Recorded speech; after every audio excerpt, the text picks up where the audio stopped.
Queridos, que a graça e a paz de nosso Senhor e Salvador Jesus Cristo esteja com você. Estamos aqui para mais uma aula, tá? Sobre bibliologia. Nós paramos na apostila na página 42, que tem como epígrafe, como título, a revelação das Escrituras e a sua natureza. Mas para nós começarmos a nossa aula, eu peço a você que feche os seus olhos aonde você esteja, para que a gente possa estar orando e dar início a essa aula. Pai, nós te louvamos, Senhor, glorificamos o teu santo e poderoso nome, na beleza, Pai, da tua santidade. Estamos aqui, ó Deus, para mais uma aula. Nos direciona, nos instrui, nos guie, nos revele, ó Pai, o teu Espírito por trás da letra, porque assim está escrito que a tua palavra é Espírito e vida, e que a vida da tua palavra alcance as nossas vidas e transforme a nossa vida pelo poder da mesma. Ó Pai, no decorrer, ó Pai, que estaremos fazendo uso da tua santa palavra, o Senhor tem autonomia total para nos direcionar, para nos corrigir, para nos doutrinar, para nos exortar, para nos ensinar. Pai, a tua palavra é o nosso manual de fé, de prática e de conduta.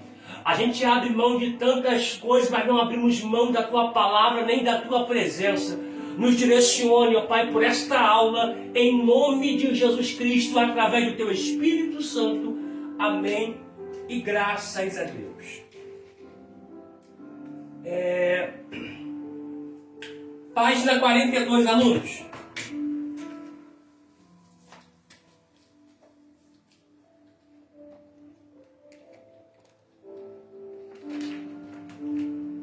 Lembrando que a nossa avaliação não será prova física, tá? A nossa avaliação vai ser o aluno decorar de Gênesis a Apocalipse, tá? Sábado será a nossa avaliação, tá? Aliás, melhor datar, será no dia 21 de dezembro, a nossa avaliação. Eu vou colocar no grupo se é melhor na sexta-feira ou no sábado. Eu creio que é melhor no sábado, tá? Eu vou abrir uma videochamada com todos os alunos, tá? Ou faço pelo Zoom, tá? Você abaixa o aplicativo Zoom, o aluno entra pelo Zoom, a gente faz um sorteio de quem irá começar a fazer a avaliação e assim dá seguimento, tá? De Gênesis a Apocalipse. Se o aluno fizer de Gênesis até Malaquias, mesmo o Antigo Testamento tendo mais livros do que o Novo, ele ganha a média. Se ele fizer de Mateus a Apocalipse, ele ganha a média. Visando que o nosso intuito é que você decore de Gênesis até Apocalipse. Você nunca pode falar assim, eu não consigo gravar nada. Você grava. Sabe por quê? Você não esqueceu até hoje os dias da semana. Você não esqueceu a soma numérica de 1 até em diante. Você não esqueceu o nome dos meses. Você não esqueceu a rua que você mora, você não esqueceu o seu telefone, não esqueceu o nome do seu filho. Então você consegue decorar sim. Basta você exercitar o seu cérebro. Você treinar o seu cérebro para armazenar, decorar, exaurir e absorver as informações. Assim como você absorve as informações no decorrer da vida. Beleza? Você sabe que hoje, por exemplo, hoje é, assim, a grosso modo, hoje é sábado. Eu sei que amanhã é domingo. Amanhã é domingo, então depois de amanhã é segunda-feira. Como é que eu sei isso? Porque eu armazeno o cérebro. Então você consegue também, tá bom? Porque é melhor se assustar, David. Tu tá nesse pacote também, tá? Tá bom? Vamos lá. Página 42 da apostila. A revelação das Escrituras e a sua natureza. O significado da revelação.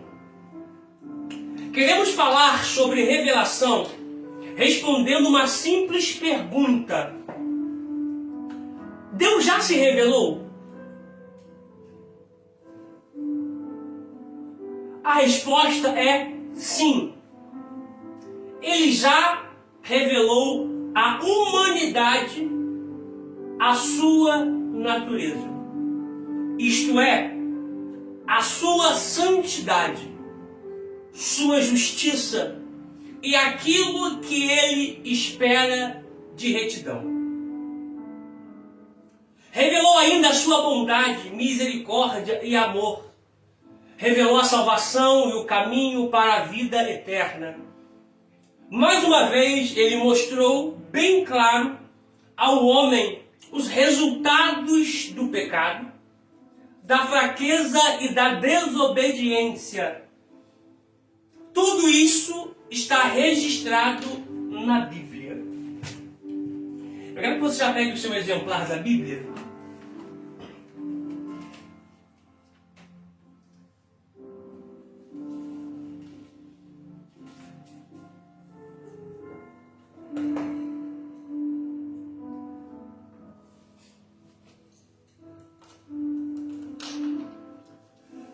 Abre, por favor, João capítulo 1.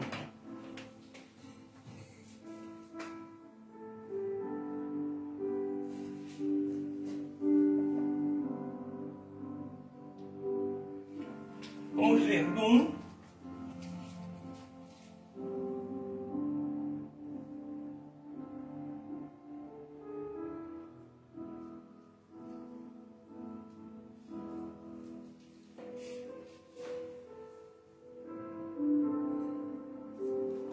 Até o 4, depois do versículo 14.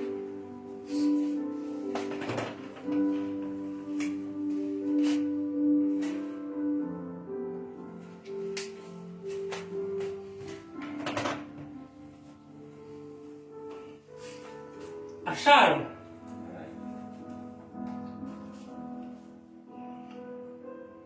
No princípio, que se fosse hebraico, não é grego, se fosse hebraico seria Bereshit.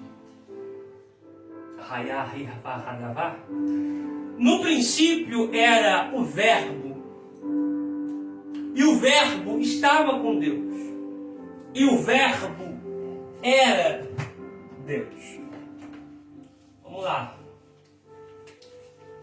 Verbo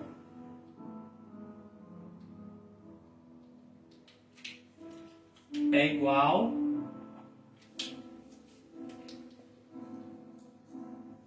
palavra igual a logos. A logos.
Obrigado. Opa. Desculpa, gente. Não, pode deixar, obrigado. Ó. Curiosidade legal aqui, ó. O que é o verbo? Toda vez que você olhar na nossa gramática portuguesa, a gente sabe que isso aqui não é algo de gramática portuguesa. Sabe que o contexto aqui, o teor aqui, a fonética, o idioma aqui é grego, tá? Mas o que é o verbo? O verbo é a palavra. Tá? O que é a palavra? Logos. O que é logos? Logos é uma palavra que a gente consegue entender. Logo ao se identificar com ela. Tá? Existe diferença entre o que é logos e o que é rema. Rema já precisa de uma interpretação mais profunda. por meio do Espírito Santo, por meio de estudo, por meio de contexto, seja imediato ou remoto, ou de historicidade bíblica. Quer que eu coloque isso aqui? Vou colocar, tá? Então, olha só. Verbo. O que é verbo? Vou botar aqui um igual aqui. Verbo é a palavra em movimento. Ou ação da palavra. Tá? Por que o filho ele é considerado como uma palavra? Porque ele é o que dá movimento às coisas, é ele que dá ação às coisas. Tá? Quando Adão peca, Adão foge. Deus está no lugar de encontro e libera o seu logos, libera o seu verbo. Deus libera a sua palavra. Adão, aonde estás? Deus no seu lugar aqui é a palavra que vai até Adão e traz Adão de volta. Porque a palavra que é Cristo está sempre em movimento. A palavra que é Cristo está sempre provocando uma ação que de trazer o homem, de converter o homem de volta a Deus. Isso se chama conversão. Tirar o homem do seu caminho de pecado e trazer o homem de volta para Deus. Isso é conversão. Tá bom? Então vamos lá.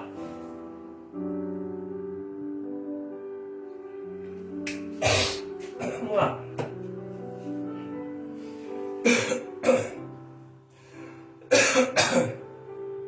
Opa.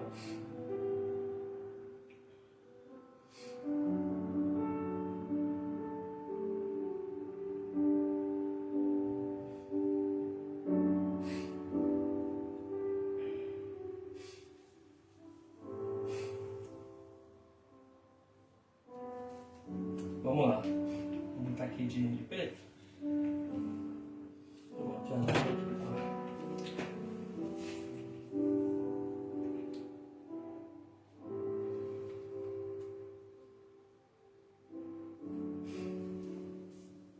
Vamos lá, ó. Logos. Logos.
inscrevam aí.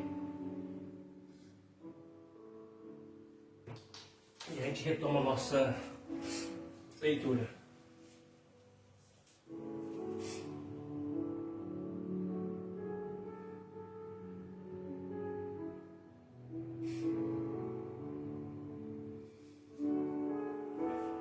Vocês vão escrever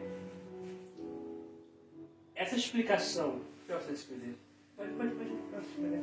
Assim que você escreveu, você quer um norte que eu posso falar aqui.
Ó, vamos lá. O que é Logos? Eu vou explicar aqui de uma maneira bem clara. Aqui, do jeito que está no quadro, está uma explicação técnica, tá? Uma explicação teológica. Mas eu vou simplificar para que todos possam aprender, para que todos possam absorver e nunca mais esquecer o que é Logos e o que é Rema, tá? Lembrando que são palavras gregas, tanto Logos quanto Rema, mas ela é aplicada nas Escrituras, somente no Novo Testamento. Tá? De Mateus a Apocalipse, o Novo Testamento foi escrito em grego. Tá? Então, ela só é aplicada, o Logos e o Rema, somente no Novo Testamento. Beleza? Mas na minha explicação, você vai entender que isso, de forma espiritual, é para um todo. Tanto a história veterotestamentária, quanto a história neotestamentária. Beleza? Olha só. Logos significa uma razão. Eu vou grifando aqui, tá? Significa uma razão, tá? Ou um poder. Lembrando que isso aqui é um apontamento de palavras, porque a gente sabe que poder no grego é dunamis, ou dínamos, ou kratos. Tá? Dependendo do ponto de vista que é colocado o texto bíblico. Tá? Por exemplo, como está registrado em Atos 1:8, mas recebereis dunamis, mas receberei dínamos, poder, ao descer sobre vós, a vir sobre vós, o Espírito Santo. Mas em outras passagens, quando se refere ao submundo, poder submundo, não está como dunamis nem como dínamos, está como kratos. Tá? Você vê isso aí muito nos filmes de mitologia grega. Zeus, Thor, Hades, Poseidon, Kratos, Tártaro e por aí vai. Tá? Ó, poder superior que trouxe ordem ao mundo. Tá? Ao usar essa palavra, tá? Logos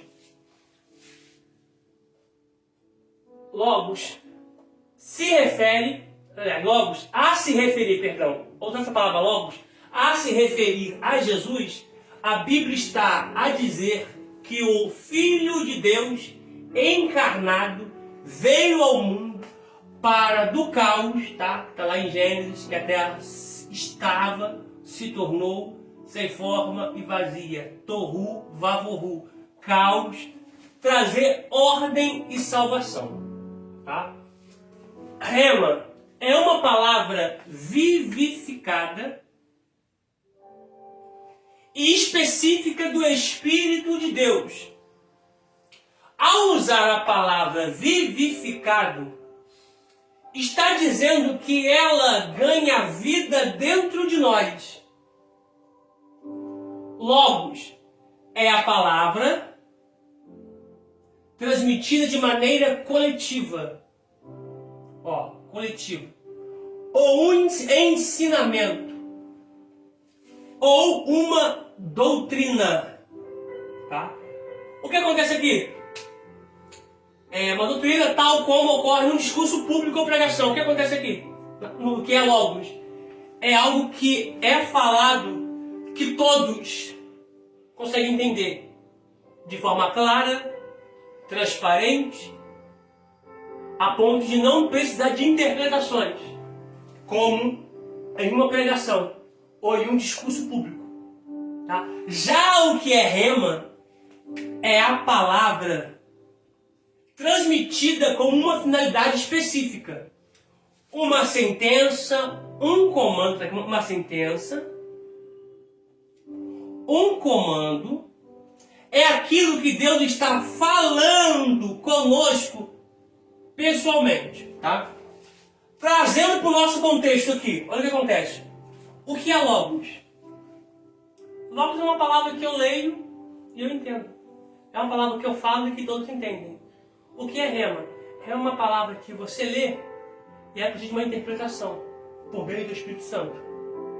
E ao ler, você consegue ter aquela revelação ali, aquela interpretação que outras pessoas da sua volta não conseguiram ter. Tá? Toda classe existe alunos que conseguem captar o que é logos e alunos que conseguem captar o que é rema. Nem todos os alunos que conseguem captar o que é logos não vão conseguir captar aquilo que é rema. Já viu aquela aula que você fala que eu peguei?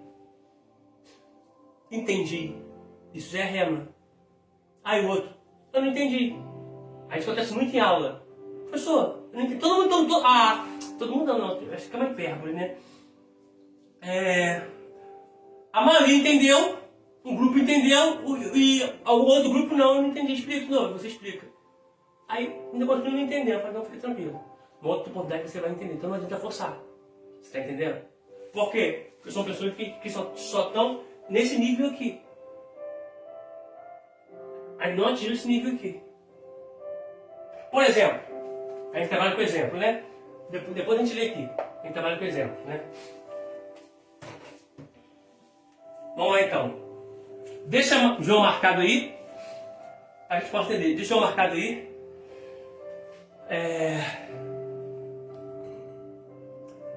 Vamos lá para Mateus.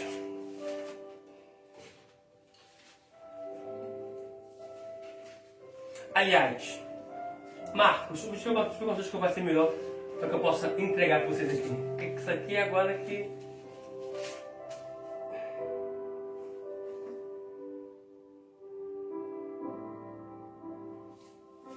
Tá, vamos lá.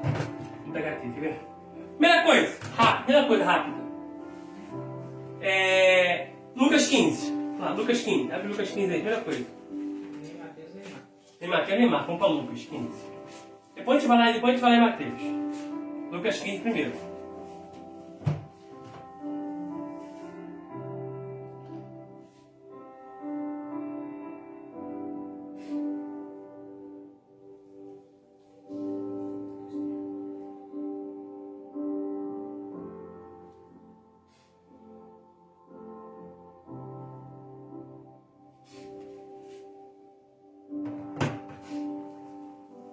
Acharam? Lucas 15. Eu quero que você localize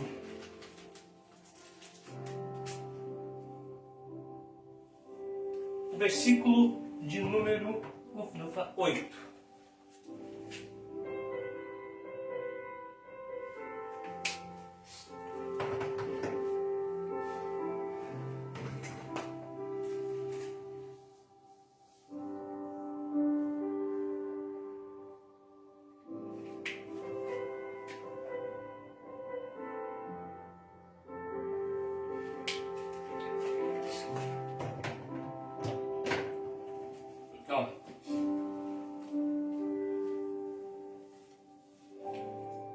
15:8.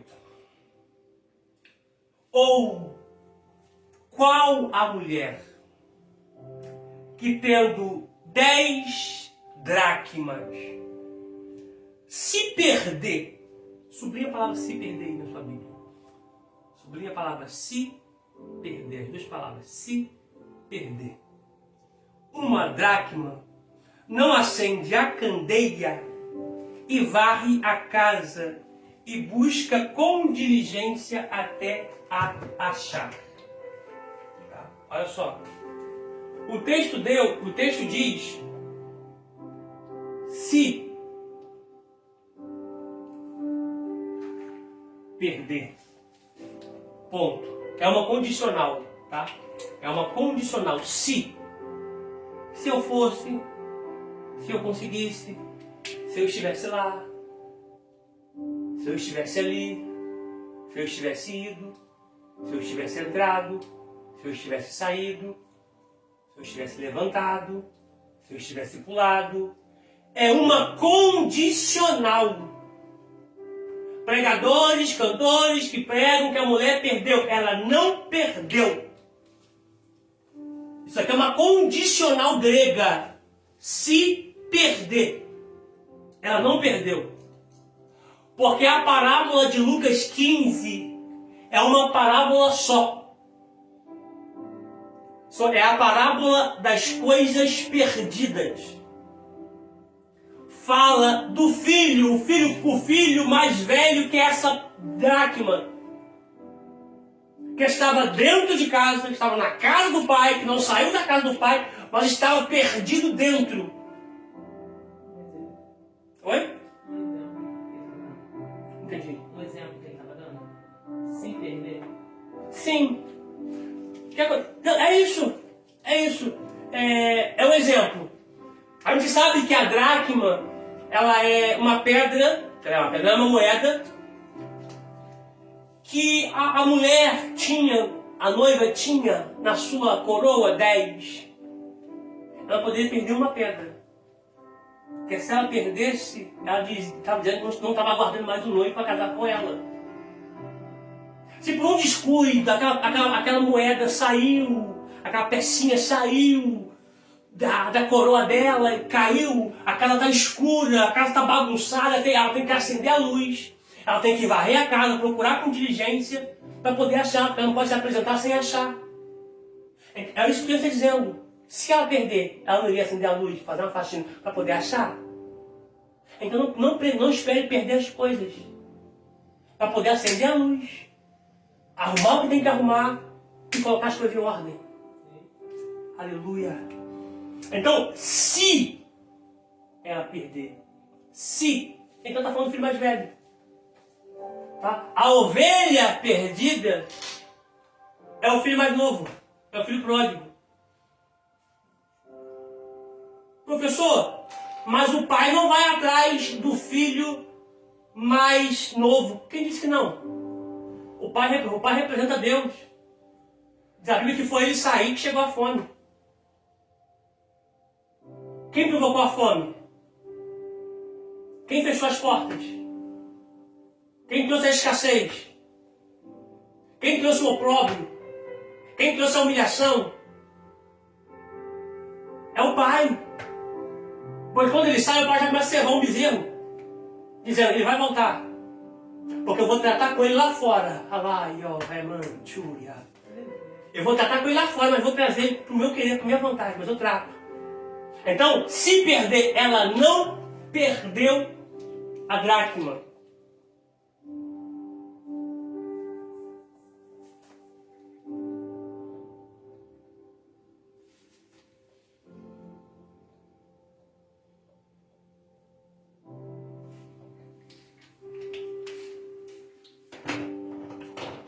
Pronto. Quer um outro? Mateus 17. Vamos lá.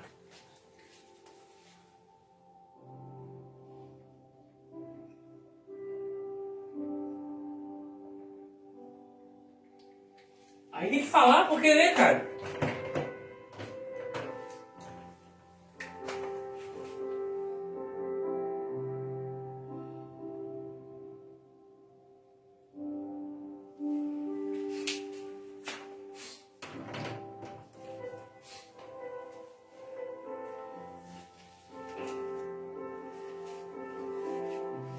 Mateus 17, 20.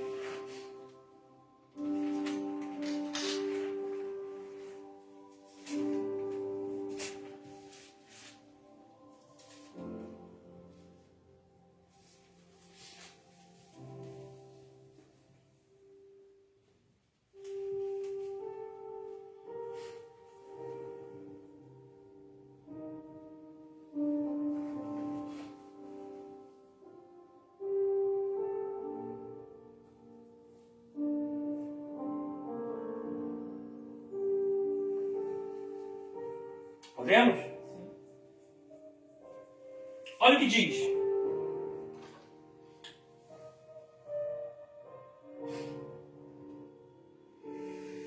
Lembrando que a dracma só tem um peso único.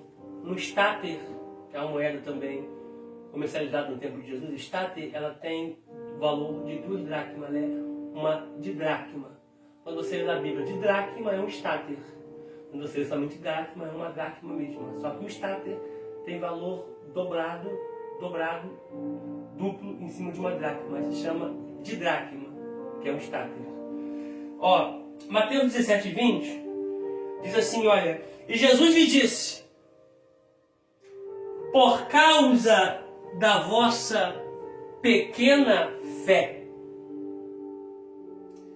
porque em verdade vos digo, que se tiverdes fé como um grão de mostarda, direis a este monte, passo daqui para colar, e há de passar, e nada vos será impossível. A fé tem que ser do tamanho do grão de mostarda? Não. Por quê? Sublinhe como. Isso aí, perfeito, vida. Sublinhe aí, ó. Como o grão de mostarda.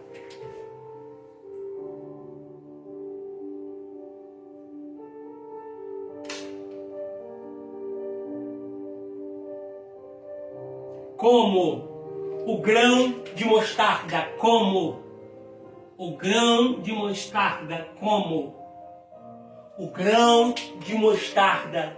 Isso não tem nada a ver. Deixa eu ver. Minha letra desceu aqui pra caramba. Subir isso aqui, tá igual. Subir. Mateus também tá descendo. Deixa eu consertar Mateus aqui. Ó, Mateus, consertar aqui Mateus. E não é de preto, não, é de azul.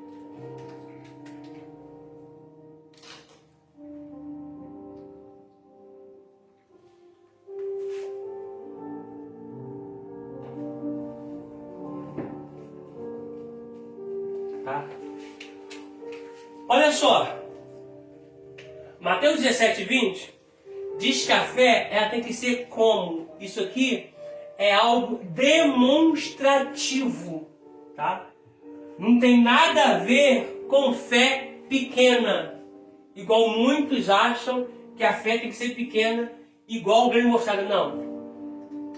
Se Jesus estivesse falando de fé pequena, os discípulos conseguiriam expulsar aquele demônio.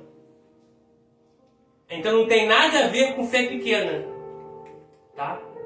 Tem que haver com crer, tá? Porque ele diz que a fé tem que ser como o grão de mostarda. Se o grão de mostarda estiver na sua mão, ele não serve para nada. Ele não tem serventia nenhuma. Mas se ele for lançado na terra, você faz uma cova na terra, faz um buraco na terra, você coloca o grão de mostarda, você cobre ali, você já não vê mais. Por eu não ver o que está acontecendo ali, isso se chama fé. Porque o que é a fé? A fé é a firme certeza do que se não vê, mas daquilo que se espera. Então, plantou-se o grão, cobriu com terra, dá para ver? Não dá. Aí eu vou lá e rego. O meu exercício, o meu obrar de estar regando sem eu ver o que está acontecendo no subsolo, isso é fé. E se ela for plantada, ela vai, de certa forma, crescer e se torna a maior das hortaliças. Então o texto está falando nada de fé pequena. Porque Porque se fosse por fé pequena, Jesus estava entrando em contradição. Ele não entra em contradição. Olha o que diz. Eles perguntam, mestre, por que não conseguimos expulsar aquele demônio? Jesus responde, por causa da vossa fé pequena. Se fosse para ser igual para mostrar, eles conseguiriam expulsar. Porque, irmão, não existe semente menor do que a semente do grão de mostarda. Então a fé dele nunca poderia ser menor do que o grão de mostarda.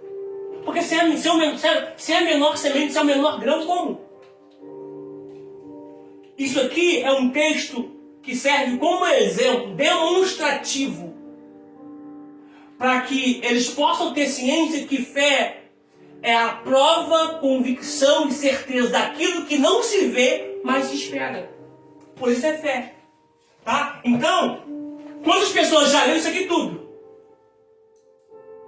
E careceram disso aqui hoje, ó, de rema. Dessa revelação.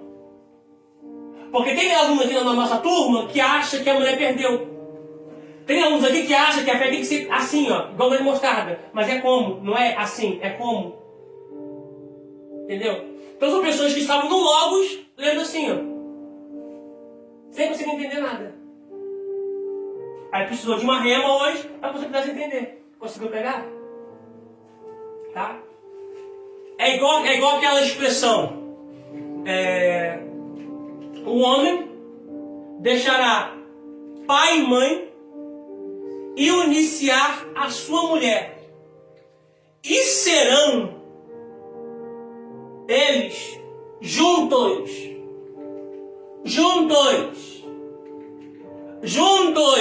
uma só carne. Não é eu que casei com vida, sou uma só carne com ela. No nosso filho, na nossa filha, ali sim estará uma só carne. Fora isso, ela é uma carne, eu sou outra. Porque não tem como, junto eu e ela. Ela não vai entrar dentro de mim, nem eu vou entrar dentro dela. Vamos ser um nunca. Porque um homem tem uma genética, a mulher tem outra genética. O cromossomos do homem é XY. O cromossomo da mulher é outro. A mulher tem um dispositivo chamado útero, em hebraico humus. O homem não tem esse dispositivo. Porém, esse humus, que significa terra, o homem já tem a semente. Tá? Porque humus, né, que fala de terra e com semente germina. E se torna uma só carne. A partir dos filhos. Fora isso, você é uma carne. E a sua esposa é uma carne só. É uma carne também só. Ela é uma carne só, eu sou uma carne. Nunca seremos juntos assim, sem ter filhos. Tá? Pastor, mas eu não concordo. Fica aí. A Bíblia não vai mudar porque você não concorda.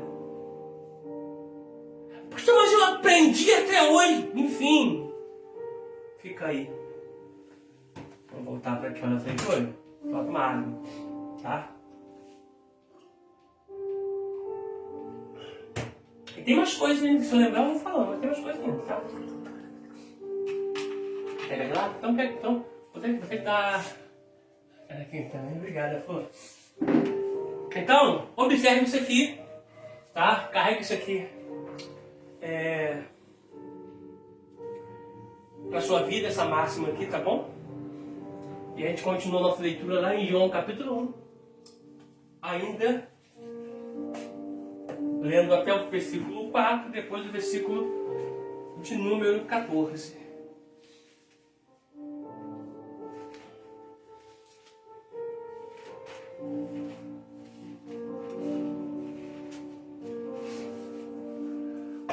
Bom,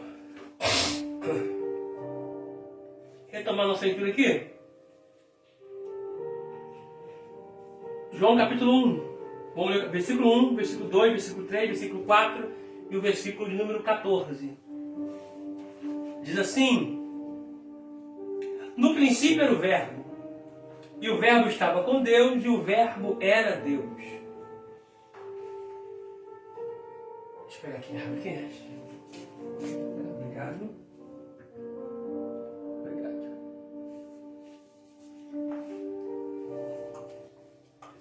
Muito boa água. Vamos lá. Versículo 2, capítulo 1 de João. Ele estava no princípio com Deus.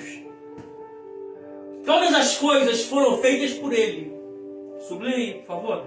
Ele estava no princípio com Deus. Sublinha, por favor. Versículo 2. Ele estava no princípio com Deus. Mostra que o Pai é um e o Filho é outro. Tá? Se ele estava no princípio com Deus,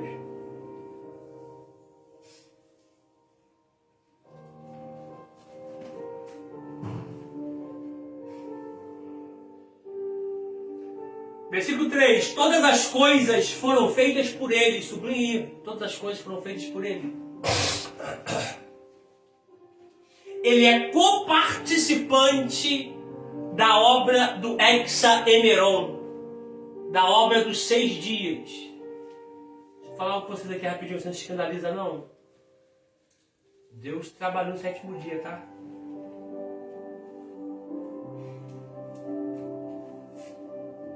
O homem foi criado no 6º dia, mas diz a Bíblia que tendo Deus terminado toda a criação no 7º dia, descansou. Tendo Deus terminado toda a sua criação no 7º dia, descansou.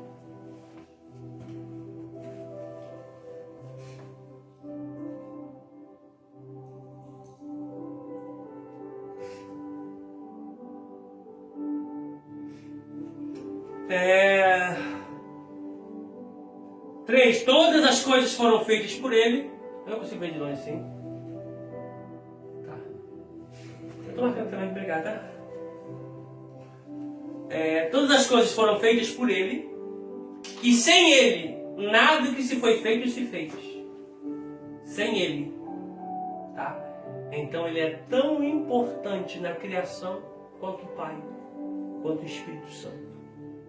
Ambos são coparticipantes da criação. Versículo 4. Nele estava a vida, e a vida era a luz dos homens. Versículo 14. E o Verbo se fez carne. Ó, Deus se revelando a nós por meio de seu Filho. E agora Deus se revela a nós por meio da sua Escritura. Como conhecer a Deus se a gente não estuda? Como conhecer a Deus se a gente não se dedica a aprender a palavra? E o Verbo se fez carne e habitou, tabernaculou. E o Verbo se fez carne, Shahan, tabernaculou entre nós. E vimos a sua glória como a glória do unigênito do Pai, cheio de graça, e cheio de verdade, Emet. Tá? Vamos lá. Apostila ainda. Página 42.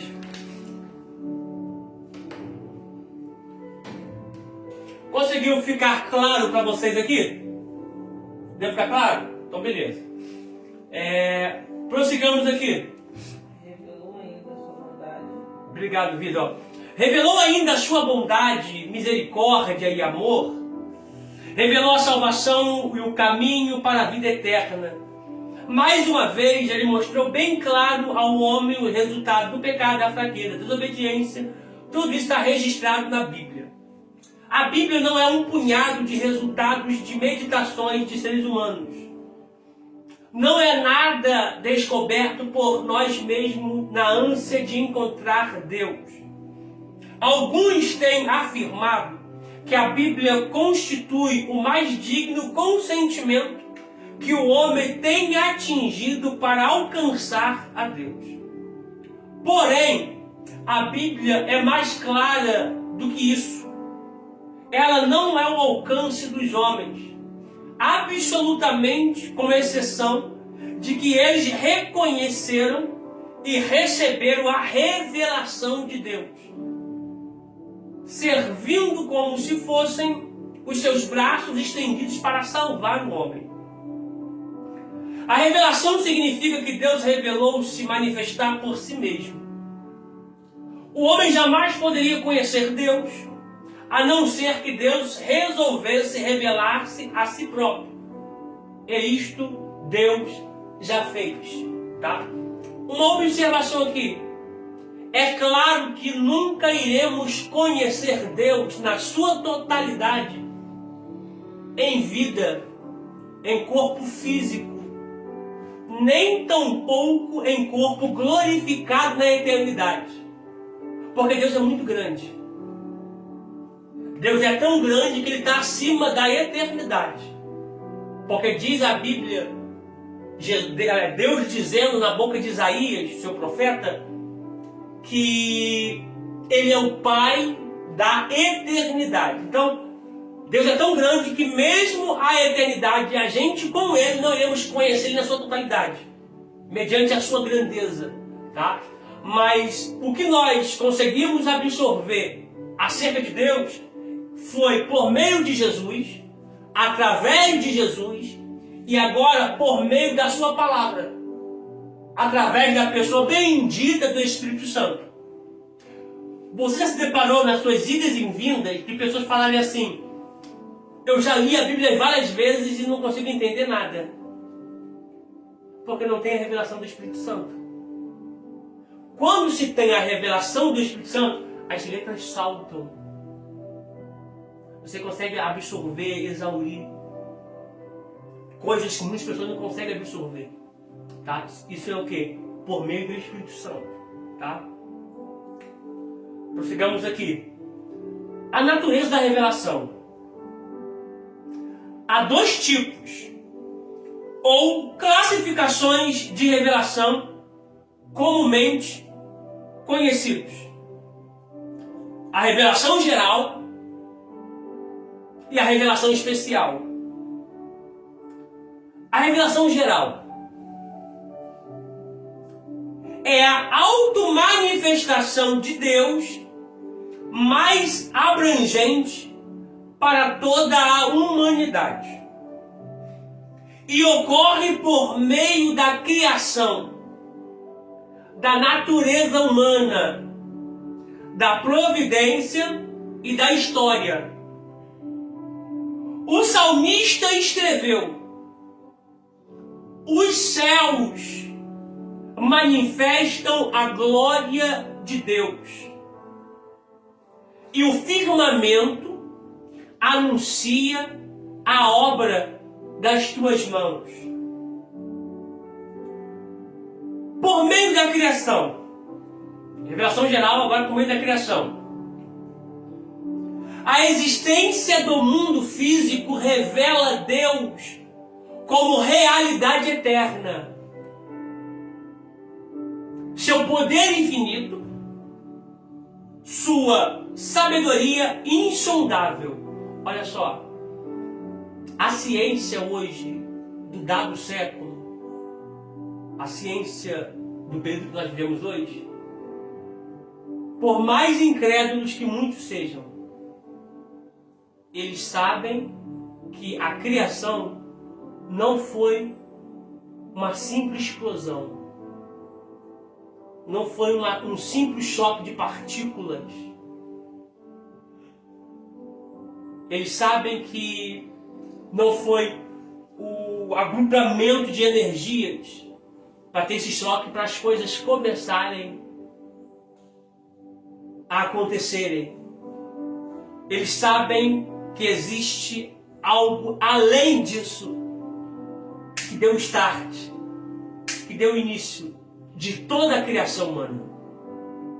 Porque eles olham a galáxia e eles contemplam nas suas bilhões e bilhões de galáxias que existem, tudo de forma sincronizada, tudo de forma detalhada. A Terra, ela não está tão longe do Sol para ninguém se congelar, e nem tão perto para que ninguém morra assado, para que ninguém morra queimado. Ela está num ponto específico, cronometramente colocado, milésimamente calculado, nem mais, nem menos, nem um pouquinho para cá, nem um pouquinho para lá. Isso revela a grandeza da criação do Todo-Poderoso, que por meio da sua palavra, do seu bara em hebraico, haja, as coisas começaram a acontecer de forma muito explícita e de forma muito ordeira, tá? A gente vai continuar agora no próximo vídeo, tá bom? A gente vai ler essas referências aqui, falando sobre a revelação geral, tá? Por meio da criação.